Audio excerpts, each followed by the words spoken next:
Anunciado. Nossa meditação dessa noite será na carta de Paulo a Filemon. Edificados pela palavra do nosso Deus. Leiamos essa carta. Paulo, prisioneiro de Cristo Jesus, e o irmão Timóteo ao amado Filemon, que é também nosso colaborador, a igreja que se reúne em sua casa, a irmã Áfia e a Arquipo, nosso companheiro de lutas. Que a graça e a paz de Deus, nosso Pai, e do Senhor Jesus Cristo estejam com vocês. Dou graças ao meu Deus, lembrando sempre de você nas minhas orações, porque tenho ouvido falar da fé que você tem no Senhor Jesus e do seu amor por todos os santos. Oro para que a comunhão da sua fé se torne eficaz no pleno conhecimento de todo o bem que há em nós, para com Cristo. Pois, irmão, o seu amor me trouxe grande alegria e consolo, visto que o coração dos santos tem sido reanimado por você. Pois bem, ainda que eu sinta plena liberdade em Cristo, para ordenar a você o que convém ser feito, prefiro, no entanto, pedir em nome do amor, sendo o que sou, Paulo, o velho, e agora também prisioneiro de Cristo Jesus. Faço um pedido em favor de meu filho Onésimo, que gerei em algemas. Antes ele era inútil para você. Atualmente, porém, é útil para você e para mim. Eu o estou mandando de volta a você. Ele, quero dizer, o meu próprio coração. Eu queria conservá-lo comigo, para que me servisse em seu lugar, nas algemas que carrego, por causa do Evangelho. Mas não quis fazer nada sem o seu consentimento, para que a sua bondade não venha a ser como que uma obrigação, mas algo que é feito de livre vontade. Talvez ele tenha sido afastado de você temporariamente, a fim de que você o receba para sempre, não como escravo, mas muito mais do que escravo, como irmão caríssimo, especialmente de mim, e com maior razão de você, quer como ser humano, quer como irmão no Senhor. Portanto, se você me considera companheiro, receba-o como receberia a mim. E se ele causou algum dano a você, ou lhe deve alguma coisa, ponha tudo na minha conta. Eu, Paulo, de próprio punho escrevo isso. Eu pagarei. É claro que não preciso dizer que você me deve a própria vida. Sim, irmão, que eu receba de você, no Senhor, este benefício. Reanime o meu coração em Cristo. Certo como estou da sua obediência, eu escrevo a você, sabendo que fará mais do que estou pedindo. E ao mesmo tempo, prepara-me também pousado, pois espero que por meio das orações de vocês, eu lhe seja restituído. Epáfras, prisioneiro comigo em Cristo Jesus, Marcos, Aristarco, Demas e Lucas, meus colaboradores, mandam saudações a você. A graça do Senhor Jesus Cristo esteja com o espírito de todos vocês. Vamos orar? Deus bondoso, te pedimos mais uma vez que tua palavra fale aos nossos corações. Ajuda-nos, Senhor, porque somos fracos, nosso entendimento é falho, mas nós precisamos ouvir a tua voz. No nome de Cristo é que te pedimos. Amém. Uma das perguntas que o texto está aqui: por que essa carta está na Bíblia? O que esse assunto entre Filemon e seu escravo fujão e inútil, tem a ver comigo e com você. E, na verdade, além do que esse texto tem a ver comigo e com você, o que esse texto tem de relação com o Evangelho e como a relação desse texto com o Evangelho é tão importante para nós na noite desse dia. Então vamos fazer algumas considerações iniciais sobre esta carta. Primeiro, a quem ela é dirigida. É o destino dela, né? O destinatário é um homem chamado Filemon. O remetente, quem escreve, é o apóstolo Paulo, que se apresenta aqui não como apóstolo, mas o título que ele usa, a sua atribuição aqui neste texto é prisioneiro de Cristo. Essa atribuição do apóstolo Paulo, ele vai carregar, ou a ideia dessa atribuição será carregada por todo o texto. Ele diz o seguinte, ele fala, se apresenta no versículo 1 como prisioneiro de Cristo. Quando ele fala a respeito, então, de Onésimo, no versículo 10, ele dá nova ênfase, dizendo que gerei em algemas. Depois ele vai, eu, que sou Paulo o velho, e agora também prisioneiro de Cristo.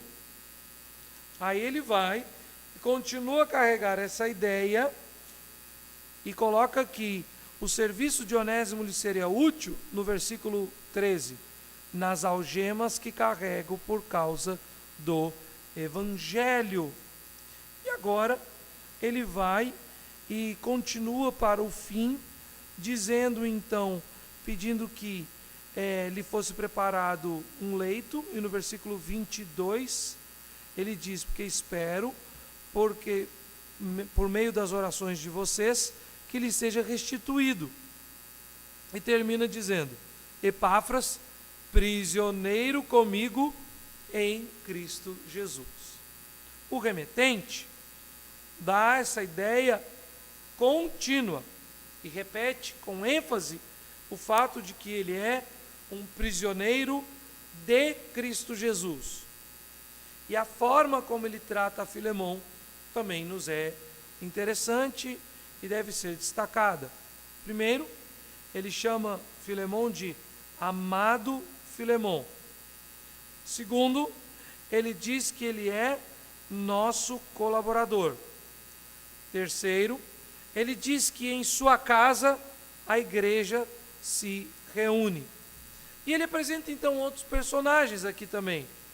A irmã Áfia, Arquipo, que diz, nosso companheiro de lutas, e também apresenta um outro irmão, que é parte dos remetentes aqui, e o irmão Timóteo.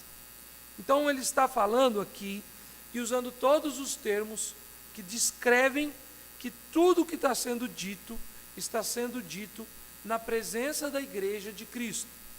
Um apóstolo de Cristo, prisioneiro de Cristo, junto com o irmão em Cristo, Timóteo, escrevendo uma carta ao amado Filemon, que é colaborador do ministério de Cristo, que em cuja casa se reúne a igreja de Cristo, a quem Paulo também se dirige, a igreja que se reúne na casa de Filemon.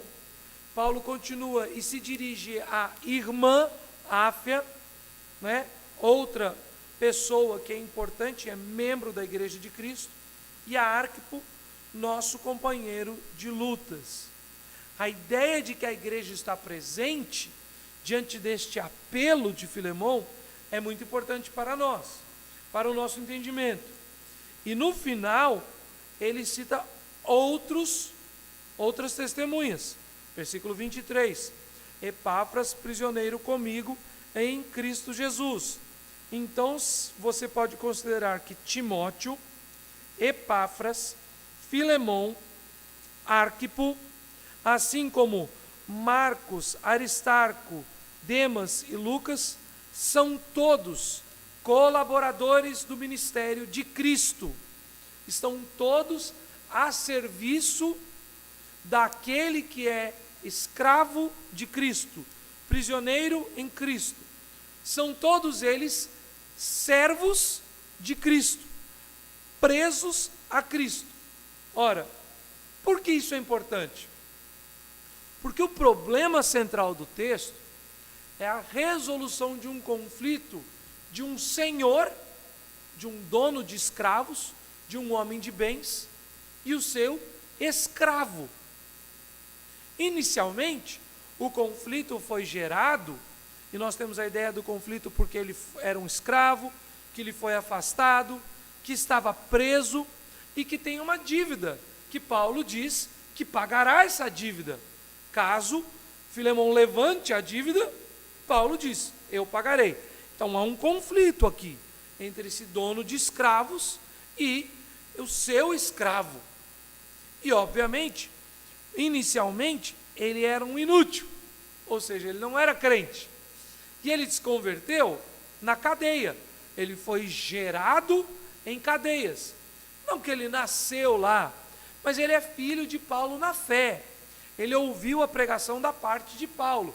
Então ele recebeu aquilo que o Senhor Jesus diz no capítulo 3 do Evangelho de João, na sua conversa com Nicodemos: importa-vos nascer de novo. Então esse conflito precisa ser resolvido. Por quê? Porque agora eles são irmãos em Cristo, e os dois são colaboradores diretos do prisioneiro de Cristo.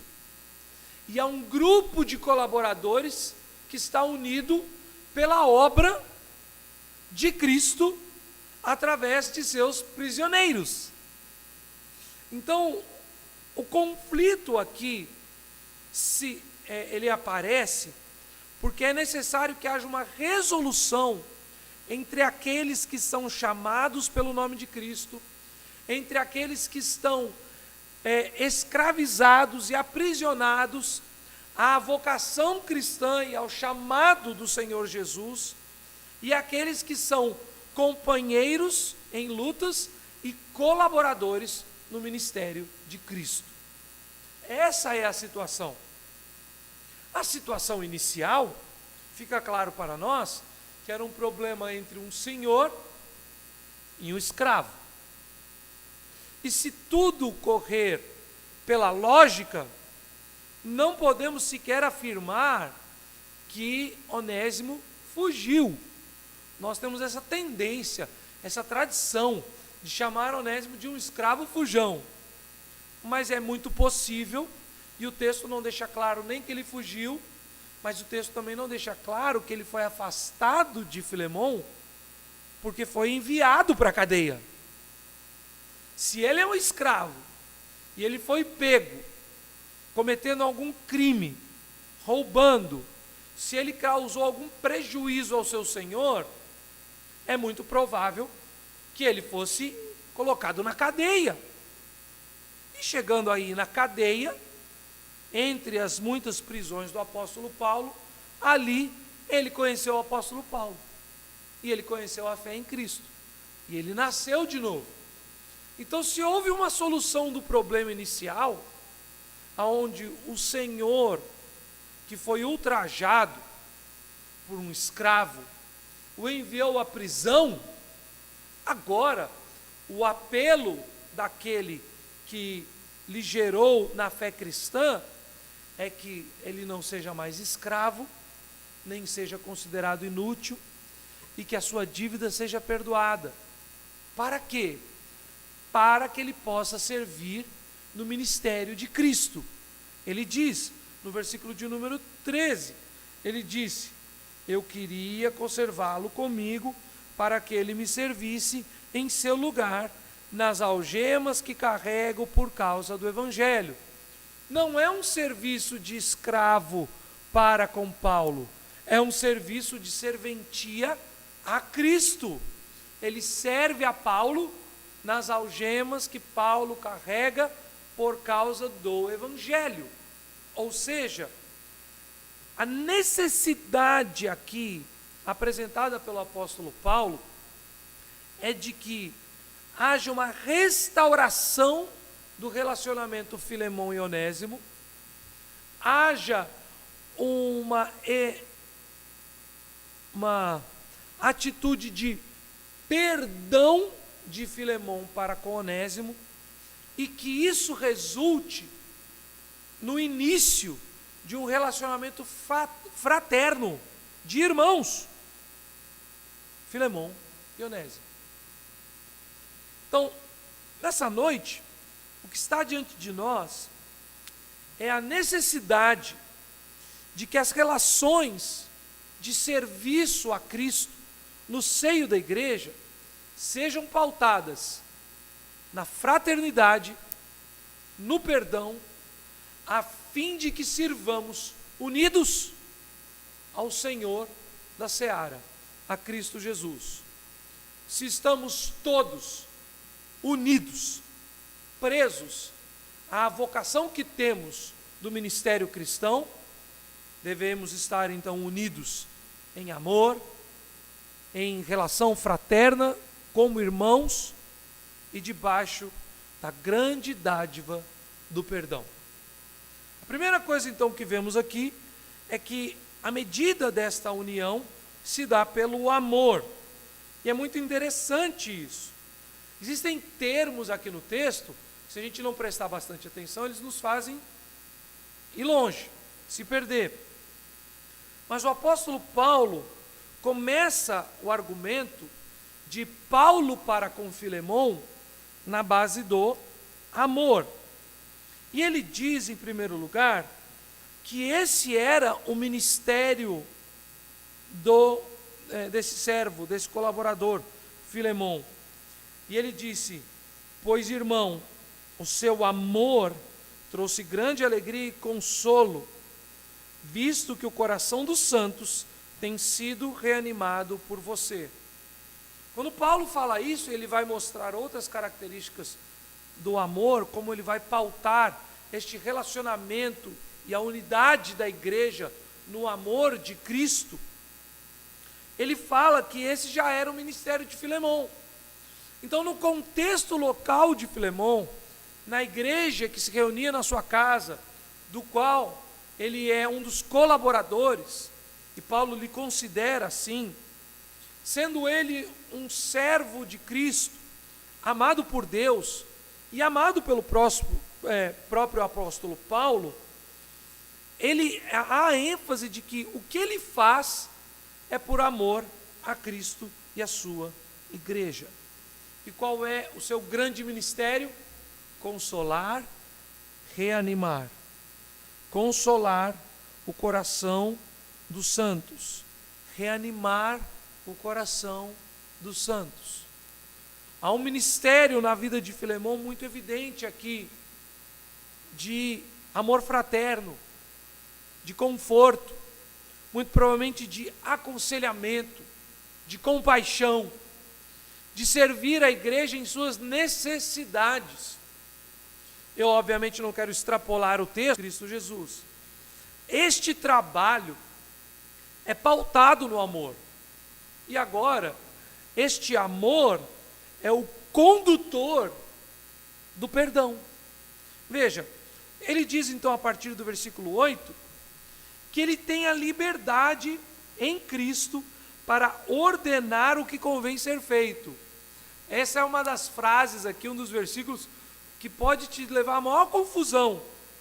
Pois bem, ainda que eu sinta plena liberdade em Cristo para ordenar a você o que convém ser feito. O que significa isso? Será que por ser apóstolo, Paulo tinha direito de dizer para qualquer membro da igreja: faz isso, não faz aquilo?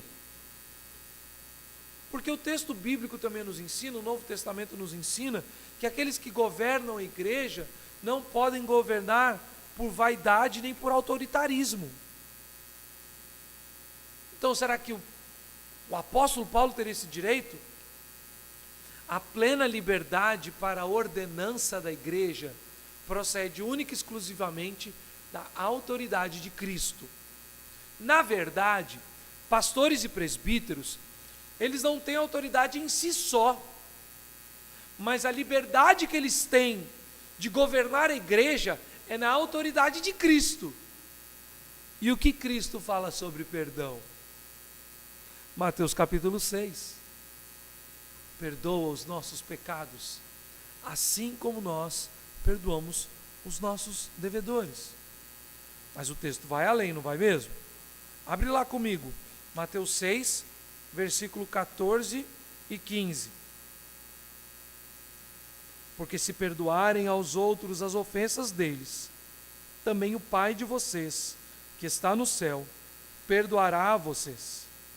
Se, porém, não perdoarem aos outros as ofensas deles, também o Pai de vocês não perdoará as ofensas de vocês.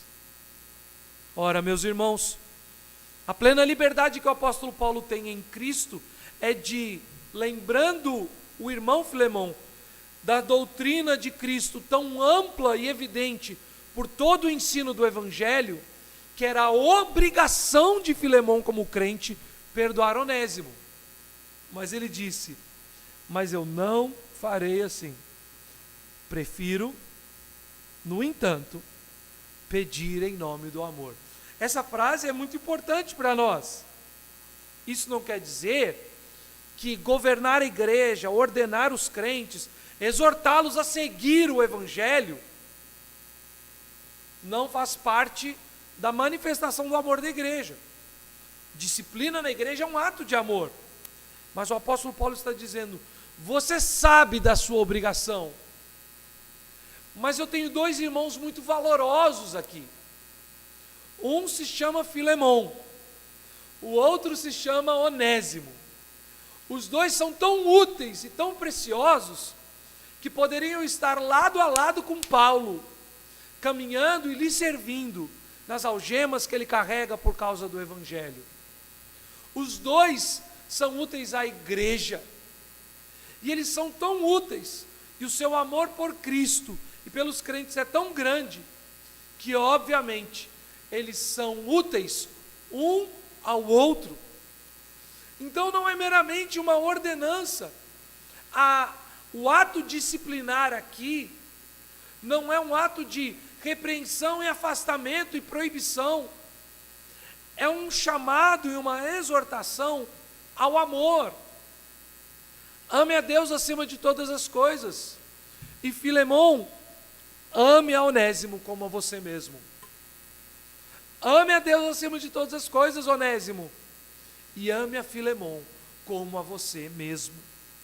Não o tratamento aqui deste texto, aonde Paulo escreve e chama toda a igreja por testemunha, a igreja que se reúne ali daquela cidade, se reúne especificamente na casa de Filemão, e ao pastor da igreja, que é Arquipo, que é chamado também a esse consenso aqui, esse tratamento, a esse tribunal eclesiástico. Ele é governado pelo amor, porque é fundamental que irmãos em dissensão no meio da igreja não cheguem a um acordo, não cheguem meramente a um denominador comum, não façam meia-culpa. A necessidade da reconciliação no meio da igreja, a fim de que sejamos úteis, unidos em favor do Evangelho de Cristo, é do amor. Então é necessário que o irmão que me fere seja perdoado de tal forma que nós possamos nos caminhar juntos novamente em amor a Deus acima de todas as coisas e em amor ao nosso próximo como a nós mesmos, em amor mútuo e compartilhando junto o amor e também as lutas em nome do Evangelho. Essa é uma ênfase muito forte.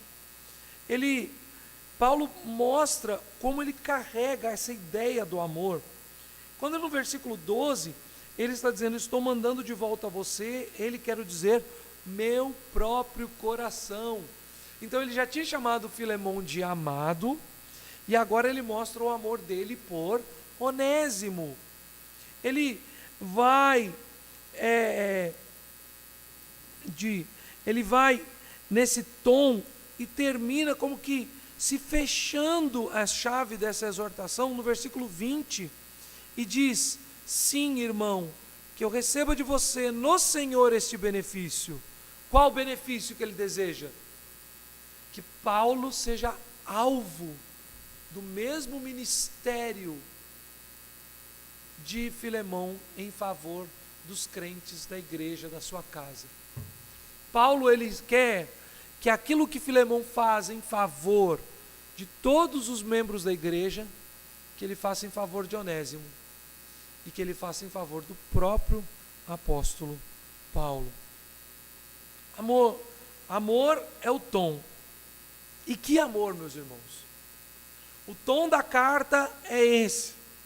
Na semana passada, quando ainda os governantes nos permitiam nos reunir, a irmã Heloísa foi quem citou essa questão. Ela disse: olha, o que me chama a atenção aqui é como ele trata isso em amor. E é fantástico isso, porque de fato, todo o tratamento aqui é dado baseado no amor. Eu acho que, na verdade, eu vou ficar nisso nessa noite. A gente tem sempre aquela história, né, Reverendo Alves? Quinta-feira eu continuo. Então, quinta-feira que vem eu continuo. A gente vai tratar de outros termos aqui. Da reconciliação dos dons, da utilidade para o Evangelho, da unidade no Evangelho. Mas aqui, a pergunta que me vem é: que amor é esse? Essa é uma pergunta contemplativa. Que amor é esse, meus irmãos? O apóstolo Paulo deixa bem claro. É este amor que nos aprisiona, o amor de Cristo Jesus. Quando eu cito que o apóstolo Paulo é prisioneiro de Cristo, prisioneiro de Deus, prisioneiro do Evangelho, nas algemas que carrego por causa do Evangelho, prisioneiro, versículo 9 novamente, Paulo, o velho, e agora também prisioneiro de Cristo Jesus. Nós vamos dizer: Paulo estava preso por causa do Evangelho. Mas ele não diz em momento nenhum que ele é prisioneiro de Roma. Ele não está falando em momento algum sobre as suas algemas físicas. Ele está falando a quem de fato ele está aprisionado. E a algema que nos aprisiona a Cristo é a algema do amor, da graça, da misericórdia. Porque nós poderíamos estar livres neste mundo, mas a liberdade do homem no mundo, se ela é uma liberdade contra Deus, não há maior desastre e nem maior escravidão do que essa. A escravidão da maldição do pecado, a escravidão eterna e o juízo eterno de Deus contra mim e contra você. Mas o apóstolo Paulo foi liberto disso. Nós sabemos muito bem, o livro de Atos nos conta, ali na estrada de Damasco. Mas também, agora na cadeia, este escravo, esse rapaz chamado Onésimo, também foi liberto. Assim como o apóstolo Paulo também diz que Filemão também o foi. E esse é um outro termo do texto que pode nos fazer confuso, quando ele diz assim, no versículo de número 19, a segunda parte: é claro que não preciso dizer que você me deve a própria vida. Ele não está fazendo algum tipo de ameaça, nem querendo algum tipo de troca, de negociata, de favor, sem mérito.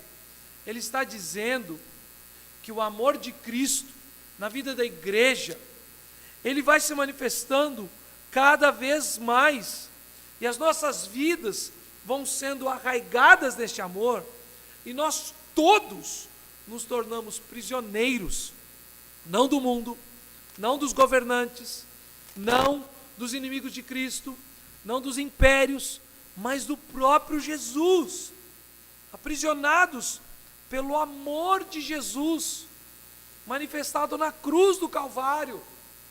Foi ali, com seu grande amor, na plena e perfeita manifestação do amor de Deus por nós, que o Senhor Jesus com seu sangue nos comprou a nossa própria vida. Devemos a Cristo a nossa própria vida. Somos escravos de Cristo. E é por isso que temos a obrigação de não viver pela obrigação. Nós temos a obrigação de não viver pelo cumprimento seco, direto, simplesmente como um toma lá da cá, das ordenanças eternas de Deus. Nós não somos chamados, nós temos uma obrigação de não nos sentirmos obrigados a obedecer os ensinamentos de Cristo. Nós temos uma obrigação de, uma vez comprados pelo sangue de Cristo Jesus e algemados a este amor, ou por este amor a Cristo, nós temos a obrigação de amar também. O amor se torna algo intrínseco e obrigatório, tão obrigatório, que a palavra nos conduz, o Senhor nos ordena, e o Espírito age em nós. Foi isso que mudou a vida de Paulo, foi isso que mudou a vida de Filemon, foi isso que mudou a vida de Onésimo. E os relacionamentos da igreja, obrigatoriamente, precisam ser pautados nisso. Exatamente isso que o Senhor Jesus falou também nos evangelhos, quando ele disse qual seria a grande característica que seria a marca da igreja no mundo. E a marca é o amor. O amor conduz o perdão. O amor une pais e filhos.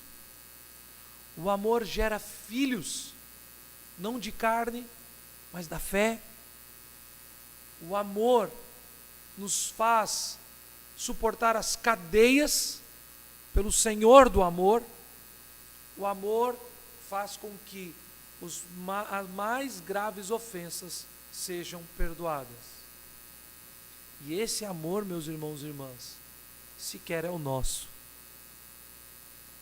Porque todos nós éramos escravos inúteis. E a nossa dívida contra o Senhor das nossas vidas, Yahvé, o grande eu sou, o Criador do universo, é infinitamente maior do que qualquer dívida que Onésimo poderia ter tido com Filemon. E à medida que ouvimos esta mensagem e somos libertos do nosso pecado, e a tempo nos arrependemos dessa dívida, dos pecados, da nossa afronta contra Deus, e nos prostramos a Ele, rendidos ao seu amor, todos nós nos tornamos devedores a Cristo, ao Evangelho e a todos aqueles usados por Ele para anunciar o Evangelho, aqueles acorrentados a esta mensagem, de tal forma que passam a sequer temer e nem fugir das correntes deste mundo.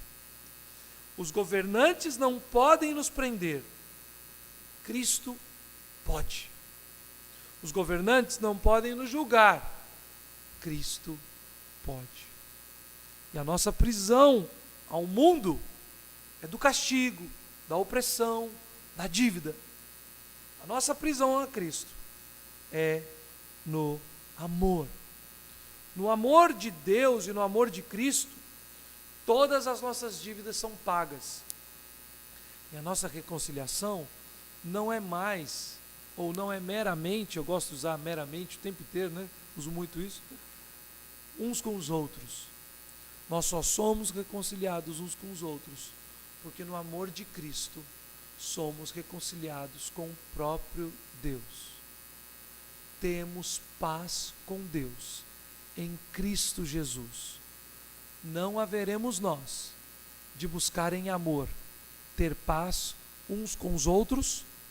Esse é o chamado então dessa ênfase aqui da carta de Filemon, que nós também, que possamos ter uma dívida contra alguém, ou que possamos querer levantar a dívida de outrem contra nós, somos chamados nessa noite a nos apegarmos e enraizarmos o nosso coração no amor de Jesus, a rompermos as correntes do pecado e nos tornarmos acorrentados ao Evangelho, e assim perdoarmos uns aos outros, independente do que for, recebendo-os como irmãos no amor de Cristo, consolando o coração uns dos outros e alimentando o ministério do consolo e da comunhão fraterna de toda a igreja. Qualquer igreja que tenha irmãos em desavença, por maior que seja, ela sofre. Não se passam desapercebidos. Às vezes aniversários são esquecidos. Às vezes coisas boas passam em branco, até mesmo igrejas muito grandes, muito numerosas. Mas brigas, desavenças, contendas nunca passam desapercebidos. Fazem um mal tremendo ao seio da igreja. E se hoje, meu irmão, minha irmã, você faz parte de uma contenda, se há no seu coração um sentimento de rixa, desavença e de dívida contra alguém, ou se você sabe que pecou contra alguém e tem um irmão ou irmã que estão feridos por causa de algo que você fez, converta-se, arrependa-se, apegue-se a Cristo, beba do amor de Cristo e transborde para que você possa pedir perdão ou perdoar. Pedir perdão e perdoar, a fim de que a unidade de Cristo seja preservada e que nós possamos continuar sendo vistos pelo mundo como os redimidos pelo perdão de Cristo, como os perdoados pela obra de Cristo. E se somos perdoados, obviamente, perdoamos. Que Deus possa nos abençoar e nos conduzir nessa noite pela sua graça ao entendimento, ao arrependimento e à vida com Jesus.